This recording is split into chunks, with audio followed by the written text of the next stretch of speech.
Hi there and welcome to Connecticut Style. I'm Teresa LaBarbera. Thanks for joining us. Hope you're having a terrific afternoon. Coming up, in her quest to find Mr. Right, the date doctor, Jamie Blazinski had been through every kind of relationship imaginable. She'll talk about her new book, Crush, Lessons Learned from a Lifetime of Crushes, and give tips for finding true happiness. Plus, raising awareness and funds for the Walk to End Alzheimer's Disease. Kristen Casado shares a story about younger onset Alzheimer's disease, and we'll tell you about an upcoming Pizza Fest to raise funds for the Walk to End the Disease. Now, over to you, Jocelyn. Hi, Teresa. I'm in the kitchen with food columnist and cookbook author Pam Anderson. It's great to have you back. It's always great to be with you, Jocelyn. Well, when I look at this recipe, it says to me fall all over. This is a stew? It's a stew, but it's perfect for this time of year because it's very simple to make and it's light, but a little bit warm. It's chilly out there now. It's already gotten... I know, I hate to say summer is pretty much over, but we have a couple more, I think another week or so or something like that. I know, but this will warm you up without feeling too heavy, and it's really quick. Okay, and this is a one-dish wonder? It is. Okay, wonderful. Right now, let's tell everybody what they need to do. Take a look at this camera, Pam. Okay, we're supposed to sit back and relax because we're having lunch with style.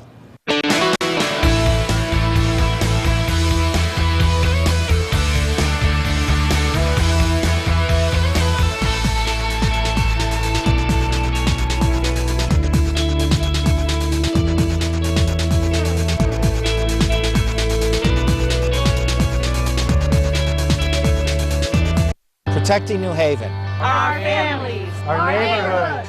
It means a crackdown on guns and drugs. To make us safe. But it also means creating hope. Pre-K for every child. Hundreds of summer jobs for kids like me. And me. And me. Help for small businesses to create jobs. If we stay tough on crime and focus on creating jobs, we'll make our city better. In tough times, a mayor on the job and on our side. I'm John DeStefano, and I approve this message.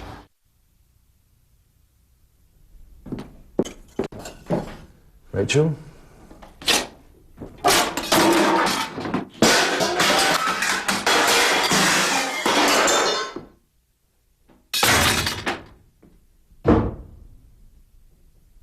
Well, today's lesson. The importance of durable Kohler cast iron sinks. And honesty is the best policy. Available at these Bender showroom locations. Thank goodness for Goodman. When your gas furnace quits, it's nice to know a Goodman brand unit is affordably priced, energy efficient, and select units are backed by a 10-year unit replacement limited warranty, which we think you'll find to be a really good deal. Call today to sign up for the Goodman Referral Program and receive a 10-year warranty on parts and labor, a value worth up to $1,000. Call 1-855-877-HEAT. Call now. The referral program runs for a limited time only. A lot of women know all too well finding Mr. Right can be filled with heartaches and challenges. In her new book, Crush, Lessons Learned from a Lifetime of Crushes, Jamie Blazinski shares insights on finding true and lasting love. Jamie is a dating expert and known as the Date Doctor. Welcome to Connecticut Style. It's great to have you here. Hi, it's great to be here. So you wrote this book all about your crushes. You're kind of revealing a lot about you. I sure did. But a lot of lessons learned along the way.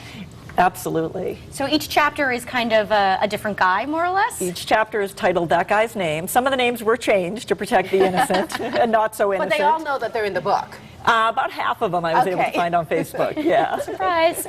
You were married, divorced, and then you took some time to get back into the dating game. A little bit of time. Right? I was pretty ready. You were pretty ready after that. But you found someone. I did. So how did that all come about? I found my second husband on Match.com. But it was a whole process. I mean, after my divorce, what I really needed to do was step back and look at why I continually ended up in unsuccessful relationships. And that's what the book is all about, where I looked at every relationship and said, this is why you ended up dating these jerks. This is why you ended up being in a bad situation. Share some of those. Give us some examples what we need to look out for. Exactly. Well, in high school, those were some of my favorite crushes. So like there's Jimmy and Nick. Those are some of the earlier chapters. And what I realized was I gave these guys permission to treat me like crap. So for example, Nick, I'd see him at a party and we'd be drinking and I'd kiss him and he'd say he'd call and he wouldn't, and then I'd see him at a party the next week and the same thing would happen. So he learned at 17 years old that that he didn't have to call me. So when you continually give them permission not to call you or to be late or to stand you up, You can't Now, expect why do you anything think you were different. doing that, though? I had a very low self-esteem, and although, you know, looking back, I was pretty cute at that point in time. When you read the book, I describe myself, and I had some really ugly years mixed in there too. But high school, I was attractive enough, and I knew that, but I still had a very low self-esteem, and I thought that I just needed to be available to these guys. And when you read the chapter about Jimmy, it was funny, like I would see him at a party and I'd walk right up to him and be like, "Hi, Jimmy," you know, and I had no game. Good guys, yeah. right? And you would just hate yourself afterward, wouldn't you?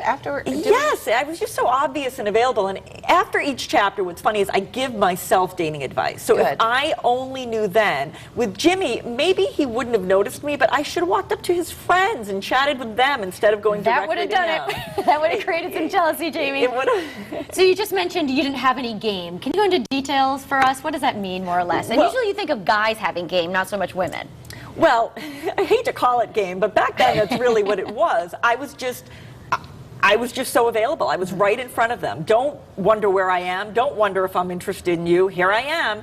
And really, you need to have something else going on. So approaching their friends, or don't walk up and just sit down and say hi. You know, walk up, say hey, keep a leg back, and be ready to walk back to your friends. Right? Yeah, like you've got something better to do. I think most guys like that. I think so. They want to do a little bit of the chasing. Right. Even when you're married or in a relationship, I feel like that's what you have to do. Yes. Keep things fresh. Yeah, keep things fun. You need to have a life outside of your dating world and your relationship world, because that's what keeps it interesting. But don't pretend to have a life. Genuinely have other interests and create other things. Don't make up stories. Right. Don't look at the phone ringing and like, I'm going to pretend I'm at the gym and not answer it. Genuinely go to the gym. Have other things that feel great. Now, how did you realize that Eric was the one? Oh, I knew right when I saw him. I remember. The instant you saw him, you knew? Well, let me say this. The instant I saw him was 10 years ago. July 4th was 10 years. I knew that it was going to be a great summer. When I saw him, he's 5 years younger than me. I was the first person he ever dated that had a child. And on our first date, he wasn't interested in marriage, kids, anything like that. And I just thought, you know what? I don't believe you. And you said you knew instantly that he was the one? I knew instantly that I knew instantly it was going to be a great summer. There was potential, right? Yes. You knew that? But you had to hold yourself back, though, a little bit, right? Because you didn't want to, I guess, mess Don't be this one available. up. Sure, I didn't ask him to marry me on that first date. No. That's a good idea, Jamie. But so you're writing this book. I'm sure you had to kind of relive some moments you didn't want to think about again. I did. That's true. But all learning experiences? They were all learning experiences, and I think that anybody that's single now, or especially that's been divorced or been through a pattern of unhealthy relationships or unhappy relationships, you've got to go back to each of those crushes and see what you have done, because the one common denominator in every relationship that you're in is you. And you need to take a look at that. So give us a scenario, overall picture anyway, what the dating game is like now. Internet dating is huge, and speed dating is huge. There are so many ways to meet people. So if you're having trouble doing it, you need to get in a place, first of all, you need a positive attitude. You need to, instead of thinking all guys are jerks, all women are nuts, I'm never going to meet anybody, you need to get in a good place of saying there's somebody wonderful out there that I can find. And you need to convince yourself of that. I always say there's no one like holding a gun up to your head saying you must think negative, miserable thoughts. And we really do create them, because I lived through that. I always had these negative beliefs, and until I reinvented myself in one of the later chapters of the book, I was stuck believing that nothing good was going to happen for me. And then I went through this whole transformation, physically and emotionally, where I changed how I looked, I changed how I felt, and I changed what I was thinking. And I brought a wonderful relationship into my life. And it would not have happened if I didn't get to that place. So you got to take a little bit of initiative. Yes. All right. Jamie, we can hear you on the radio when? And where?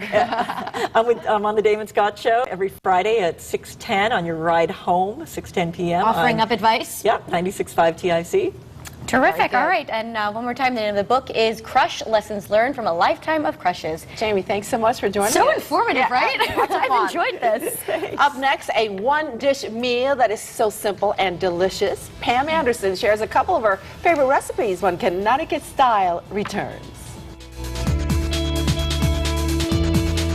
These are some of the screen teas you'll find at the mall, which are the same teas you'll find at Bob's. When you buy your teas at Bob's, you can use your Bob's Rewards card for big savings. So our teas won't cost you your shirt. See it at the mall. Buy it at Bob's. Jeffrey is definitely not a career politician. What he brings to it is a very different perspective that New Haven needs. I love the idea of term limits for the mayor. He is in favor of term limits, the fact that he's not a career politician, the fact that he's in this because he is committed to the issues and committed to the neighborhoods and the city. I will go out in the streets and tell everyone in my neighborhood, this is someone who genuinely cares about you and your family, so vote for him. I'm Jeffrey Kreekis, and I approve this message. I went a lot of years without seeing the dentist, and then it happened. One tooth, so painful I couldn't even sleep at night. Why do people wait so long to call the dentist? You're going to have to take care of it sometime. Aspen Dental got me in right away. My dentist fixed me up, and now I'm sleeping like a baby. Right now, new patients get a free exam and x-rays. Call 1-800-ASPEN-DENTAL. Come on, people. Take care of your smile. Call Aspen Dental. Time to smile. These are Levi jeans from a department store, and these are the same Levi's from Bob's. When you buy these Levi's at Bob's, you can use your Bob's Rewards card for big savings, which makes buying our jeans more comfortable. See it at the department store. Buy it at Bob's. If coordinating meals day in and day out for your family is stressful, you're not alone. Lots of people turn to crock pots and casserole cooking to keep it simple, but sometimes too simple a recipe can be boring. Pam Anderson is a food columnist, she's laughing and blogger, and the author of Perfect One-Dish Dinners, all you need for easy get-togethers, and she's back to share a couple of her wonderful recipes. Welcome back, Pam. Well, it's great to be here, and it is that time of year. You know, grilling season is winding up, and we're all kind of back in our routines. The kids are back in school, and you know, you got to get back into that regular practice of getting dinner on the table every night. And you've got a fabulous recipe. What are we going to start with here? This is what a white wine chicken stew, and the beautiful thing about this is that it's complete. I think a lot of people kind of fear the kitchen because they think, oh, I got to make a main course, I got to make a starch, and the kitchen's I got to make a a vegetable, I got to need to make a salad. Right. This is complete and beautiful, and I think it's a dish everybody's going to love because everybody loves chicken, right? Everything goes on in this dish, right? Everybody Inside does here. in this pot. Okay, exactly. Great. Well, I've pre-browned my chicken here, as you can see. These are boneless, skinless chicken thighs. I love chicken thighs. I do too. Oh, they're so good, and they're so forgiving, unlike the breast that dries out pretty quickly. So I've browned these, and to the pot now I have added some sliced mushrooms. You can buy them already sliced at the grocery store. Just dump. Right. And we'll give those a little salt and a little bit of pepper. Well, and did you put a little butter, oil in there? This was, I oiled the meat, and this was what residual, what was left over. Okay. So I have some backup as if I needed it, but as you can see here, the mushrooms don't really need it. No, because there's so much moisture. Exactly. Now, the chicken, you browned it with what? Just salt and pepper and... Salt and pepper and oil. I oil the meat as opposed to putting it in the pot because you can get away using less. Okay. All right. Now, to this, we are going to add some garlic, some prosciutto. I'm using this instead of bacon because it's leaner, and some tarragon. You could dried tarragon. You could use thyme if you wanted, or any other sort of dried herb that you like. But we're going to stir this in and let this cook until it gets fragrant, just a few minutes. About a cup of prosciutto and... I say about 3 ounces. 3 ounces. And it usually comes in that little 3-ounce package in the grocery store. And normally the bacon, that would add a lot of fat to this, but this is going to add the flavor, not the fat, because you don't want that. Yep. Okay, so once that's good and sautéed, then we're going to add a little bit of flour. Just to add, to create a roux? A little bit of a roux, exactly. Okay. And I normally add a little bit more flour to this because normally I use the frozen pearl onions, but this is a new little trick I've learned. Using the creamed pearl onions, you can use a little less flour and you just dump these right in. And frozen pearl onions. This is about the only. I am all about shortcuts, completely. Okay, so now we're going to add the pearl onions and a little bit of wine. That adds depth of flavor. But about a half a cup of wine there? That was a cup. A cup, okay. All right, and then we're going to add our, my chicken broth is in. I'm heating this up a little bit. Here, I'll check your... This is one of my tips also. See how that goes in hot? Mm-hmm. If you add it hot, it heats up more quickly. This is great. And so then we're just going to add some potatoes to that and some artichoke hearts. Oh, I love artichokes. Oh, you do? Yes. Oh, good. And you can use either the canned or the frozen, whatever you choose. And then you let it simmer? That, my friend, that's it? Is it. Oh my goodness. Now you can go off and have some fun. Yes, you know, and you serve it with what? Just some bread. I mean, if you feel like making a salad, of course a salad is so easy these days, but It's a doesn't complete need it. meal. It has all the veggies and yeah, everything. Just hand the kids a bowl of this as they're racing out the door, and that's it. But what I believe is that it's important to sit down if you can take the time to do that, because we all know, studies show, kids who are less likely to get into drug and alcohol, have those issues, if they sit down and have regular meals with their family. Okay, that's so true. And now this is the finished product. Here's the finished product. We're gonna, if you want to take a little time and make it pretty. Oh my and that's goodness. because of those pearl onions. It's beautiful. You know, isn't that pretty? The consistency is just wonderful. Isn't it perfect?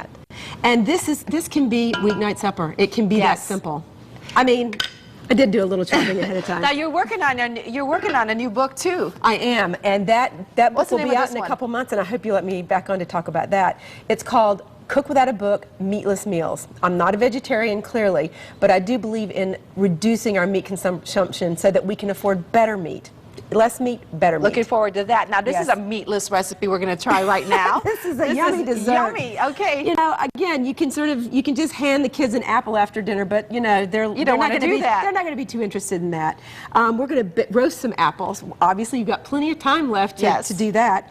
And what I do is just have the apple and take a melon baller and use that to scoop out the core. Oh, easy. Very easy. And I've preheated my oven, and to that I've added a little bit of butter, and then I sprinkle on brown sugar, place the halved apples over some cinnamon sticks. And if you don't have cinnamon sticks, just sprinkle in a little cinnamon. Cinnamon, ground cinnamon? Yep. And put these in the oven while everybody's consuming their stew. It's going to smell so good, the stew and the apples baking in the oven. Talk about fall. I mean, the smells, it's going to get you right in the mood. And you know, now with this kind of chilly, damp weather we've been experiencing, I think this is the perfect meal. Now, this is a favorite recipe of the family. I know you have a website called 3minutecooks.com. Yes. And these are your two daughters. They are my two daughters. One's 26, one's 20. My 26-year-old is getting married. Oh, congratulations. In New Haven. That's great. In December. But this recipe, this apple recipe, is actually running in my weekly column that I write for USA Weekend. It's a Sunday in it's going to be this papers. weekend. It's in this paper. It's in the Hartford Courant for people who might see it up there. But you can go online. Get it on USA Weekend or your website. Or yours. Or our website, Connecticut Style. That's exactly right. And I'll show you how to doctor that up and make that little apple healthy. This apple is also great. Make a handful of them because they're wonderful for breakfast. Really quickly, can we show them the finished product? Just really quickly. We have like 10 seconds here. Look at that. That's what they look like. Beautiful. And this will be great for breakfast, I can't wait. All right. Breakfast? All right. Yes. Up next, Kristen Casado shares a story about younger onset Alzheimer's where Connecticut Style returns, but we'll be back later in the show. Great. Okay.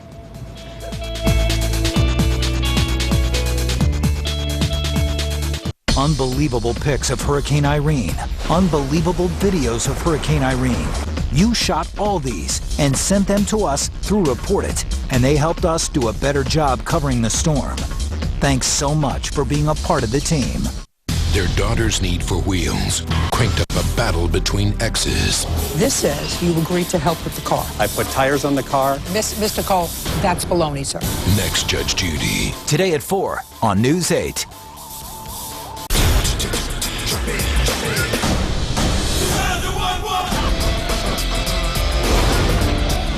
Okay, ladies, time to fly. ABC's Charlie's Angels premieres Thursday, September 22nd. Scott Haney here at Middlebury Consignment, one of the amazing shops at Whittemore Crossing. Now, you've heard of consignment stores before. This one gives a whole new meaning to the word. Furniture, antiques, accessories. I've never seen anything like this place. You know I'm a prudent shopper, thrifty you might say. I got a buffet here for $275. It's probably worth $1,000. If you like to shop where I shop, this is the place to come. Middlebury Consignment and a whole lot more. Middlebury Consignment, come spend the day. There is nothing like a day. Rogers and Hammerstein's South Pacific. The New York Times hails, this new production is flawless. South Pacific, coming to the Waterbury Palace Theater. For tickets, go to palacetheaterct.org. It was news that shocked the college sports world when University of Tennessee women's basketball coach Pat Summitt announced she has early dementia. Summitt is 59 years old and had been feeling off, she said, for months. Younger onset dementia is affecting more and more people. News 8's Kristen Casado has more. Ready? Run! Ann Scholler spends a lot of time running after her 3-year-old granddaughter, Riley. She also spends a lot of time researching the disease she was diagnosed with in December, younger onset Alzheimer's, at the age of 59. There are times when your brain is bringing forward information and wants you to speak that information, and you open up your mouth and gobbledygook comes out. Some tomatoes. According to the Alzheimer's Association, about 200,000 people in the U.S. have younger onset Alzheimer's disease, which is under the age of 65. Ann is no longer working, but she and Norm, her husband of just 7 years, hike, go to the gym, try to eat right. I live my life as though I don't have it. There's a lot of frustration that comes with that. You know, she asked me questions she wouldn't have asked me 2 years ago, how to spell this, how to add these numbers. And so I'm tuned into that now. Norm is a little nervous about his future role as caregiver. Go! Putting somebody to bed is an easy part, but there'll be baths and, you know, bathroom activities. These are things that I barely did when I had children. Ann created family bylaws, instructing her loved ones not to treat her like she's sick. I have the disease, but it doesn't look like anything was wrong with me. Now, some people end up living with the mind-robbing disease for 20 years, although they decline and there is no cure. In my heart, I want to live for 10 years. In my head, I'm thinking more like about 4 years. Something like that. Why are you putting that on yourself? Just because that's what comes into my mind. Oh, come on. The disease hits everyone differently. You don't know how long you'll be able to function. But the Schollers do know this. I'm willing to do whatever it takes because I know she would do the same for me. See you later. Bye. Kristen Casado, News 8. Stories like this take people by surprise because there's so much we need to learn about this form of Alzheimer's and why continued research is so important to finding a cure.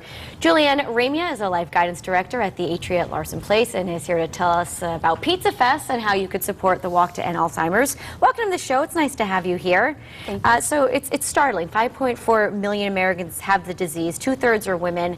I mean, what do you tell people as a life guidance director? The disease is not easy. It's not an easy process for anyone to go through, and it takes a lot of patience, a lot of commitment from the family to support the person with Alzheimer's disease. And we have a couple of fundraisers coming up that people could take part in. We absolutely do. The Atria Larson Place is committed to supporting the Walk to End Alzheimer's, and we're actually having a Pizza Fest, which will feature 15 different vendors. We have prizes, we have raffles, we have DJ, we have face painting for the kids, all kinds of fun things. Have fun. All the information is up on our screen. Atria at Larson Place. That's in Hamden, September 17th, 2 to 4 o'clock, and then all of the proceeds go to the Walk to End Alzheimer's. Finding a cure. Okay. And let's talk a little bit more about how big a problem this is that people are facing. It's actually quite significant. Alzheimer's disease is the only disease in the United States that there is no cure for. And so funding and finding a cure for it is very important. Here in Connecticut, we have about 70,000 people who have Alzheimer's disease, and providing care to those individuals are about 169,000 unpaid caregivers. Really? So it affects a lot of people. So, Julian, what would you say to people that just get the news that this is starting to develop? What do you do? What are some first steps? Find a support group. Very, very important to find a support group. And there are a variety. You can go to the Alzheimer's website and you can find a group that's in your locale, and they will hook you up with one that's appropriate, because there's early onset, there's several couples groups where the person with Alzheimer's or dementia is welcome to come along with a partner, and you know, they'll help you. At least there are resources out there. Yeah, there's lots of resources. Great. And one more time, Pizza Fest is going to be September 17th, the Atria at Larson Place. That's in Hamden. Yes. What's the street address? 1450 Whitney Avenue. Okay, and again, you can see it 2 to 4, and all the proceeds go to benefit the walk. Julian, thank you so much for being here and sharing the information. Thank you for having me. All right, stay with us. More Connecticut Style after the break. We've all been there, face to face with the list, the honey-do list. But with CLR, it's easy to cut the list down to size. Start in the bathroom with that shower head. Give it a quick dip in some CLR and see how strong it can really run. CLR is great for the washer and dishwasher too. Same thing with a coffee maker. For its best tasting brew, use CLR to clean your tools and make them shine. And CLR is safe for the environment. CLR has what you need to make fast work of any cleaning job around your house. CLR is available at these stores. I am a value-seeking missile. Saving money's great, but saving money on the best, that's what I live for. So I was beyond ecstatic when I called Amica for car insurance. The quote was way less than what I was paying. Amica found all these other ways to help me save money. Good driver discounts, auto plus home discounts, and I got accident forgiveness. Search over? Value acquired. You could save hundreds with Amica Auto Insurance. Call for a free quote now. I am a look-before-you-leave kind of guy. It doesn't matter if it's my computer or my breakfast cereal. I research before I buy anything. So when I bought car insurance, I wanted to know who's got the best reputation, who stands by their customers. I learned two things. People have great things to say about Amica, and Amica has been ranked highest in customer satisfaction for more than a decade. That is my kind of company. You could save hundreds with Amica Auto Insurance. Call for a free quote now. And we're all back in the kitchen, and before we try all this fabulous food, we want to just touch base with you, Pam, about what you did with the apples. So after you halved the apples and put all the cinnamon and little brown sugar, you popped it into the oven for how long? Yeah, 400 degrees for about a half an hour, just long enough to get your stew simmered, everybody have their dinner. Then you pull these out. And you actually flip them though, didn't you? You do, yeah. You end up flipping them up, and you use that little cinnamon stick as a cute little garnish at the end. And I understand that that you guys might want to try one of these. Oh, yes, I'd like to have dessert first. Actually, likes dessert first. So there must be a little bit of butter in there. I would. No, assume, there's right? a little bit of butter. There's 3 tablespoons for 8 apples. Okay. So that's really not very much. In fact, I think I would definitely think that these are healthy enough to enjoy for breakfast as well. I like that idea. You're putting some yogurt? And especially if you top it with yogurt, not sour cream or ice cream. Of course, sour cream or ice cream would be wonderful, but look at this. I mean, how... On the nuts. How, you can top it with some granola. Okay, here you go, Teresa. You know? I feel like I should share with our guests, would also though. like to I can Julianne will get her own. Okay, all right, well then I'll just eat it. And Pam, who's standing behind it here with us? Who is Kirsty, that? this is Kirsty Hewen, and she is my assistant. wonderful person who works with me on all my ventures and projects. And you're going to put a little more yogurt. This is really good. I'm going to try the chicken. So we're just about out of time. We want to thank all of our guests, Pam Anderson, Jamie Blazinski, Julianne Ramia. But most of all, thank you for watching. Make it a great day, everybody. We'll see you and here's tomorrow. that stew again. Oh, I'm having the stew. Me too.